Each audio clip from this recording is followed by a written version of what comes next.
Okay, I'm gonna do something weird, and I don't want y'all, cause I know that y'all like. I ain't gonna say y'all not the brightest people that I've met, but I know that. So what if you had sex with an animal? Now, why am I watching this? I don't know. Maybe because I want to have sex with an animal. No, it's just so. I'm gonna explain something about my personality. And this is gonna actually probably make sense for people who think I'm quiet. Yes, I am quiet because I'm not about small talk. I hate small talk. I don't even do small talk in the office. I'm more about bouncing ideas, thinking about ideals, understanding concepts, understanding theories that I'm curious about, and just understanding things in general. And there is a side of me that is kind of like, well, what if, right? I'm not. Let's take away the moral aspect of things. Let's take away the rules and the regulations. Just what if? So I'm gonna watch What If You Had Sex with an Animal. It doesn't mean I want to have sex with an animal because I don't find them attractive. Obviously, I don't even have an animal, right? Because they cost too much to take care of. And if I had a girlfriend, I would probably have one. But yeah. Anyways, let's look. Let's see what this is about. Oops. All right. On your quest to find a soulmate, it's expected that you would cringe at the idea of finding beauty in a beast. But we were all for Belle falling in love with a water buffalo, so what are the issues with bestiality, anyways? What would actually happen if you had sex with an animal? Before you start flirting with huskies on the street, biological mechanisms are in place to prevent Yep. sex between different species. Yep. If two different species, sperm and egg, can't even fuse, this is called a prezygotic mechanism. Examples are two species have incompatible sex organs that won't fit, two species live in such different locations that they can never bang, or they have different mating rituals, so are never even interested in trying.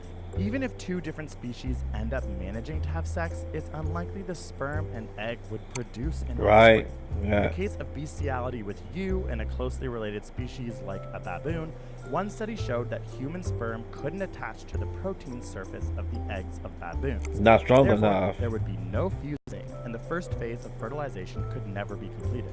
No part baboon, part human babies will ever roam this planet. But in some cases, a successful offspring can be produced by different species. For example, male lion and female tigers can produce a liger. This is where postzygotic mechanisms come into play. These are mechanisms that prevent the survival of an interbred offspring. For instance, when you cross a horse and a donkey, you likely end up with a sterile mule. So the mule exists, but can't have babies itself. Other postzygotic mechanisms include hybrid inviability, when a successfully fertilized egg doesn't develop past early stages, or hybrid breakdown, where the offspring itself can have kids, but generations after are sterile and incapable of producing children. All in all, prezygotic and postzygotic mechanisms ensure that if different species do have sex, it's hard for them to successfully reproduce. But sometimes animals labeled as different species can still mate because they share a relatively recent ancestor, like when us, Homo sapiens, mated with Neanderthals. The hypothesis is that female humans breeding with male Neanderthals were able to generate fertile offspring, but female Neanderthals who mated with male humans were either rare, absent, or infertile. There are many conflicting theories about why and how we hooked up with Neanderthals, but one reason may have to do with the fact that they are kind of foreign. Being a human who engages in bestiality comes with dangers. One study shows that males who had sex with animals were at a higher risk for penile cancer than males who didn't. This is probably because microtraumas on the penile tissue are produced during sex. This exposes the human tissue to animal secretions and other infectious agents that can lead to cancer. Yeah. Several other case studies show colorectal trauma and harmful bacterial infections are also possible after sex with an animal. So, why do people do it? One study identifies several motivations for bestiality. For instance, there are maybe situational reasons where people have limited access to human partners, or financial incentives, where people have sex with animals for pornography or for sex shows. There may also be cognitive impairment, emotional immaturity, and dopamine dysregulation motivating the act as well. And there are some reported cases of zoophiles who feel affection and intimacy with an animal, with one case study showing a man who left his wife in order to live with horses he had affection for. So it turns out Belle wasn't the only one who fell in love with a beast.